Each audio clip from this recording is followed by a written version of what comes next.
In the last session, Tronald went face-to-face with the two cloaked figures who were trying to break into Asmo's shop. The figures' rolls were so high that it would have meant that anyone else would most likely have faced defeat, but not Tronald. He once again utilized his cheese, avoiding their deadly assault and teleporting them inside of Asmo's shop, where Asmo was woken, and in turn, made short work of them.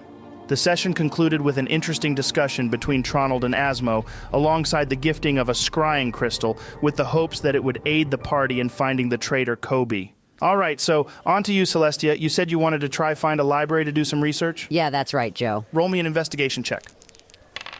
That's a 12. Even with a 12, it takes no more than an hour before you uncover the existence of the city's library, the awe-inspiring Mythos Citadel. The first sight of it takes your breath away. Its unique silhouette is etched against the skyline, a monument of knowledge.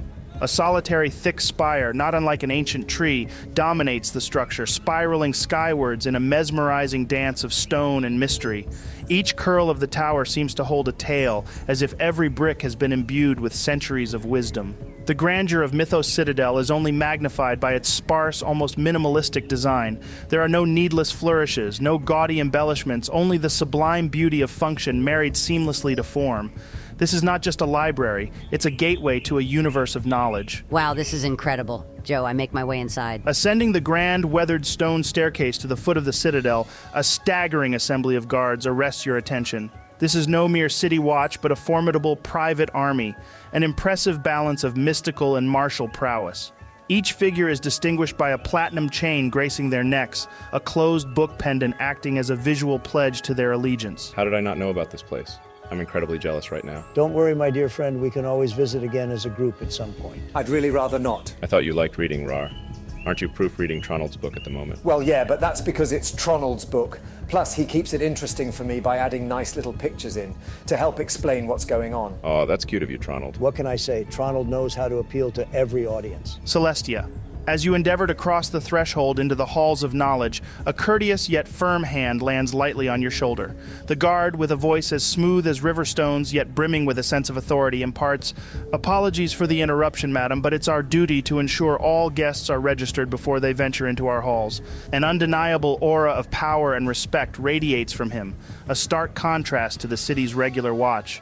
It's an unspoken reminder that you are about to tread the sacred grounds of wisdom, a place where knowledge commands its own army. Hi there. Sorry, I'm not too familiar with the process. Where would I go to get registered? The guard graces you with a genuine, warm smile, his hand retreating from your shoulder. With a casual flick of his fingers, he directs your gaze towards a character standing apart. A length of parchment unrolls at his feet, an enchanted quill darting around him like a restless hummingbird, recording unseen dictations. I thought as much. You'll need to confer with Oleran. He's our esteemed bookkeeper. Okay, Joe. I walk over to the individual and say, "Hey there, good sir. I was wondering if it would be possible for me to register myself as a member of the Mythos Citadel." The man swivels towards you, his golden-hued skin aglow like a sunset masterpiece, as a flood of warmth fills his voice. Greetings, young seeker. Our sanctuary welcomes each and every child of knowledge. We have various access levels to satiate different degrees of curiosity. Our general section, open to all, requires no fee. To delve into the richer mysteries of the Golden Archives, a modest contribution of 50 gold pieces per month is necessary. As for the Platinum Sanctum, the epitome of our knowledge vault, it requires a monthly offering of 100 platinum pieces, accompanied by a seal of recognition from the reigning Emperor of Ouroros, the respected Emperor Octavius. Where does your pursuit of wisdom lead you, dear seeker? Your vocal range never ceases to amaze me, Joe. Them prices are a little steep for access to a library in just one city. Maybe they're steep, or maybe it's a bargain. That all depends on the knowledge you seek and how far you would go to obtain it. As for the Mythos Citadel, there are many dotted around Ouroros. Access to one means access to all. I'll go with the 50 gold one for now then, Oleran. Does my registration allow any of my companions to come in with me in the future? It is not a given that they can join you, though we do make exceptions. However, these can differ from citadel to citadel. Good to know. The magical quill, which was previously fluttering around the man's head, now gracefully descends, poised just above the parchment as he says, "Under what name should I record this pursuit of wisdom?" The name's Celestia Shapestein. The quill quickly scribbles down a record of your name as the man reaches into a small lockbox and hands you a golden token. In your new capacity as a Golden Archives member, you are encouraged, dear Seeker, to invoke the assistance of our scholarly aids for expedient acquisition of knowledge. Conversely, if it pleases you, do take your time to explore, to wander the aisles of wisdom, be enveloped by the joy of discovery. Thanks. One more thing. Once inside, where will I find the Golden Archives? Floors 1 through 3, my child, are open spaces for all seekers. Level 4 and 5 are the revered halls of the Golden Archives, and the 6th is the Platinum Sanctum. All right then, Joe. I head on inside and up to the Golden Archives. Taking your first step into the Mythos Citadel, you are instantly absorbed by the building's grandeur. The air holds an aura of reverence for learning, resonating within the polished marble floors and pillars sculpted with scenes from ancient lore. As you ascend the staircase leading to the Golden Archives, the atmosphere transforms. The marble is replaced by polished mahogany, the cool stone supplanted by warm wood, the gold inlays shimmer under the soft light from elegant chandeliers, and the rustle of parchment and hushed discussions serving as a constant undercurrent. Upon reaching the threshold of the Golden Archives on level 4, a squadron of guards greets you, the platinum chain holding the closed book symbol overlaying their armor. They extend a hand, a silent request for your golden token. Beyond them, a labyrinth of bookshelves rises, bathed in the soft golden light that spills from the chandeliers above. You hold out your token to the guard, and with a brief nod, you are waved inwards as you step forward into this haven of enlightenment. All right, so as soon as I enter, I want to find one of the helping hands to try locate some information for me. Okay, it doesn't take you long to find one of these individuals as they seem to be all over the place. You approach one and place your request. So, what information are you after, Celestia? I want them to find me anything on the Obetus, the 10th School of Magic, and anything under Lord Tan. The individual gives you a warm smile as she jots down your requests on a piece of parchment before wandering off. About 10 minutes pass before she returns holding a singular book as she says, "Unfortunately, I couldn't find anything under the Obetus or the 10th School of Magic. However, I did find this book that seems to contain some records about the Lord Tan that you mentioned." Damn it. Well, at least you managed to find one out of 3. I thank her for gathering the book for me before taking it off her and beginning to read it. Okay, roll me an intelligence check, Celestia. This is less on how well you are able to find the information, but more of how quickly you can make your way through the book, extracting the specific information that you need.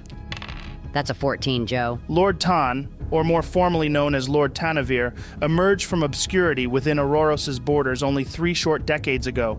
With no prior footprint in the Empire's grand tapestry, he made a sudden and striking appearance, his past veiled in speculation and intrigue. Rumors spoke of Lord Tan's origin, tracing his roots back to the war-torn nation of Viridia. They suggested that he sought refuge from chaos, finding solace in the comparative peace of Auroros.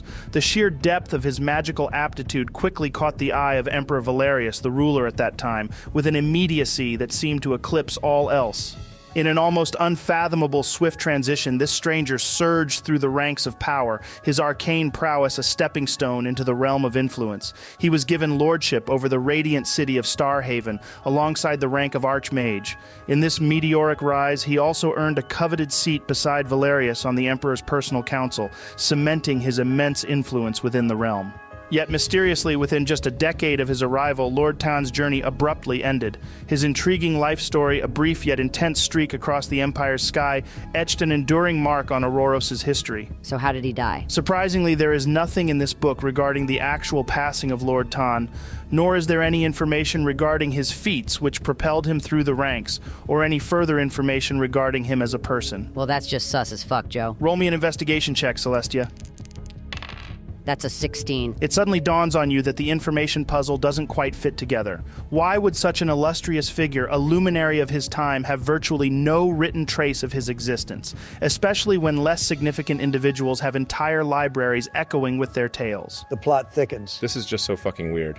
And before you say anything, Tronald, yes, I know I'm not there. But there's some serious foul play going on here. All right, Joe, the Golden Archives just aren't going to cut it seems. So I'm going to make my way up the staircase towards the Platinum Sanctum. No, Celestia. Whatever you're thinking of doing, don't do it. This is something Tronald or Raarh would do. If you've concocted some fantasy where I'd put myself on the line in the name of knowledge or some other bookworm bullshit, you've wildly misjudged my character, mate. So I make my way up, Joe. What do I see? As you ascend the monumental staircase towards the realm of the truly privileged, the Platinum Sanctum, each step amplifies the sense of grandeur and exclusivity, the architecture becoming more sublime and intricate. The grand spectacle of the Golden Archives gives way to a serene elegance, an ethereal dance of soft light, precious metals and stones, and millennia-old masonry. The air grows thick with an almost tangible reverence, each breath tasting like the distilled essence of wisdom itself. The guard presence here noticeably escalates. Among the vastly increased number of Citadel guards who move with an air of authority, two figures stand out like monoliths of power. Clad in heavy armor that shimmers under the ethereal light, their emblem, the seal of Emperor Octavius himself, gleams menacingly from their chests. These are not just guards, they are the embodiment of the Emperor's might, fierce warriors hand-picked for their prowess and loyalty. Their presence is as imposing as the great doors they guard. The weight of their stare as they scrutinize each who dare approach carries an implicit threat. Their silence speaks volumes. The Platinum Sanctum is no place for the uninvited or the unworthy. Okay, as soon as I see this, I turn back around and head around 10 steps down. Wise choice, Celestia. Deep down, I knew you wouldn't do anything reckless. You're just built differently to them, too. Now I'm going to wait on the staircase until I see an individual come down. All right. After about an hour wait, you see a woman begin to descend the grand staircase. A cascade of raven black hair tumbles down her back, stark against the ethereal pallor of her skin, a shade as white as snow. Her eyes, an icy blue, seem to glimmer with an otherworldly light as if they themselves were fragments of a glacier under the midday sun. I approach the woman. Hi there, I'm, a little lost. Is the floor above me still the Golden Archives? As you draw closer, her demeanor immediately alters, ripples of surprise momentarily breaking her composed facade. Her features settle into an unsettling, frosty smile, as if she's taken aback by your audacity to approach her unbidden. There's an eerie quality about this woman that sends an involuntary chill cascading down your spine. Her expression morphs, striving to assume a mask to display some kind of warmth, yet the unsettling frostiness in her gaze never quite dissipates. Interesting. Why would someone ask a question that they already know the answer to? You're right, sorry. I was just curious as to what all the fuss was about the Platinum Sanctum. A small grin appears on the woman's face as she says, Beware the lure of curiosity, my dear. There are many who have fallen ill with this affliction, only to yearn once the journey's end is revealed for just a chance to reverse their misguided aspirations. Yet, not many are fortunate enough to get a second chance. I don't like this woman one bit. I'm going to hastily make my way back down the stairs and into the Golden Archives, waiting for her to leave. As you begin to make your way down the stairs, the woman calls out a farewell to you. Until we meet again then, sweet Celestia. Shortly after your descent, you see her make her own way down, continuing beyond the floor where you stand and leading her deeper into the lower tiers of the Citadel. Well, that was eerie. I'm guessing you're going to leave now? No, Joe, I shape change into the woman that I just saw. Seeing as I just talked to her, I know her voice as well, so I replicate that. Oh my god. Nice. Then I proceed to make my way back up the stairs and towards the entrance to the Platinum Sanctuary. Okay, so once again you head back up the stairs and towards the magnificent doorway leading inside. Immediately, the two emperors guard lower their heads as a sign of respect, as one of them proceeds to say, Lady Alara, did you forget something? No, I didn't forget anything. But it occurred to me as I was walking away that I could do with researching another topic whilst I'm here. Is it for the situation regarding His Imperial Highness Emperor Octavius? If so, I can clear everyone out of the room like before. For fuck's sake. You're impersonating someone directly linked to the Emperor? No, that won't be necessary. This isn't official business, but more a personal matter I wish to delve into. One of the Mythos Citadel guards speaks up. Of course, my lady. However, I must request to see your platinum token once again before entry. Oh, great. Will you please shut the fuck up with your running commentary? You're breaking all immersion for me. Okay, Joe. I act like I'm searching for my platinum token. Then after I can't find it, I say, damn, I must have left it inside. That isn't going to be a problem, is it? The Mythos Citadel guard begins to speak. I'm sorry, but I'm afraid without, before he is quickly cut off, have you forgotten who you speak to? Attempting to turn away a member of the Crimson Council, whom I may add was initially sent here on the behest of the Emperor himself, is not a wise move. The original guard begins to look extremely sheepish.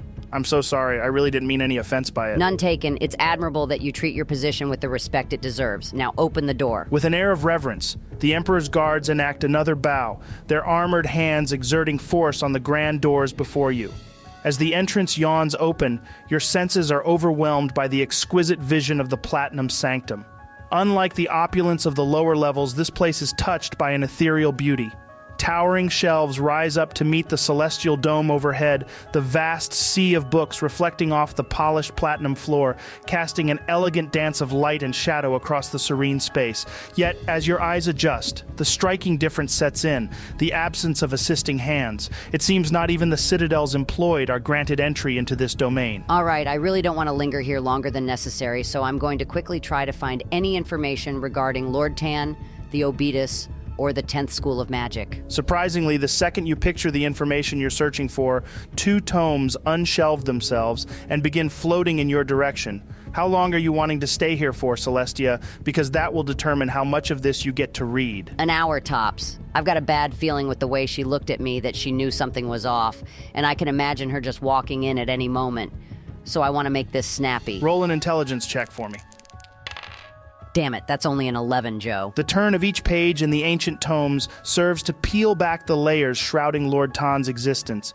As you engross yourself in his story, your pulse quickens. The narrative overturns prior assumptions, revealing Lord Tan's origins not in Viridia, but in the mysterious lands of Arcantera.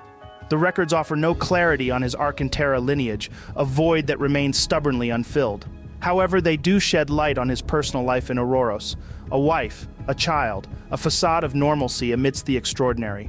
The ominous shadow of his downfall, as portrayed in the text, is linked inexplicably to a chain of catastrophes. It describes his and his entire family's demise in unsettling synchrony with the obliteration of Starhaven, the city he governed. The records don't end there. Lord Tan's extinction, it seems, was a signal for an even darker turn of events, as the Emperor and his esteemed council were also found lifeless in the aftermath. As you delve deeper, you uncover that Lord Tan was more than a master of magic. He was a pioneer of a whole new branch of arcane knowledge, vitamin C, which appears to be a revolutionary field of magic Lord Tan had developed, but the specifics remain veiled, leaving you only with the hint of its world-altering potential, a potential that, much like its creator, met an abrupt end, reducing the promise of a new era of magic to a mere echo of the past. All right, this is some conspiracy bullshit going on right here. Makes me think we've stepped into something that we have no business being a part of, and the information I've learned could cost me my life. Okay, I quickly see if there is anything on the Obetus, then I want to make a quick exit from this place. As you begin to turn the pages of the second tome, its contents plunge you into an unsettling world of unexplained phenomena, concealed assassinations, and shadowy schemes with no discernible purpose. Here, the name Obetus punctuates the narrative, a name which seems to have fabricated out of thin air around 20 years ago, the timeline of which seems to coincide perfectly with the assassination of Emperor Valerius. The Obetus, as it reads, seem less like an organization and more like a wisp of smoke, intangible and mysterious. Their existence is more suggested than documented, as if they are specters lurking in the darkness, their motives as obscure as their origin. Encounters with purported members offer no solace either. Each captured individual who was suspected to be acting under the name Obetus seemed to prefer a swift death to revealing any secrets. Their silence amplifies the enigma, leaving you grappling with more questions than answers about this clandestine entity. All right, Joe, I'm getting the hell out of here. Okay, as you make your way towards the exit and through the threshold, you see nothing out of the ordinary. Don't scare me like that, dude. So I'm not going to waste any time acknowledging the guards, but instead, just make my way straight down the staircase, and when I'm certain nobody is going to see me, I transform back into my original form before making my way out of the citadel. Turning your back on the Platinum Sanctuary, you begin your descent down the grand staircase. The guards silently acknowledge your departure with a respectful bow, their piercing gazes watching you recede. As you make your way down, you morph back into your original form. With a sense of urgency, you continue to navigate the spiraling staircase, your footsteps echoing in the vast expanse of the Mythos Citadel. Soon, you cross the threshold, stepping back into the outside world, carrying with you the secrets unearthed in its hallways. Well, that's me, Joe. For the rest of my time, I'll just pray to my deity, Suni, and mull over this information I found out. I just want to point out that you took up the same, if not a longer amount of time than me. Yeah, but Celestia's couldn't be avoided. It was a lot of information to digest, and there's no way that could have been shortened, really. Well, that's where we will call this session. Make sure to tune in next time, where we will see what Raarh has been getting up to. Anything to say, dude? Yeah, smash everything, or I'll smash you. Short and to the point. I like it. See you later, guys. He's just scared of you, Raarh. That's what it is. Yep, I can tell. Am I fuck scared of him? You know what? Fuck it. Let's do this. Me and Celestia versus Tronald and Raarh. I don't know how I automatically got dragged into this because of your guys' egos, but whatever.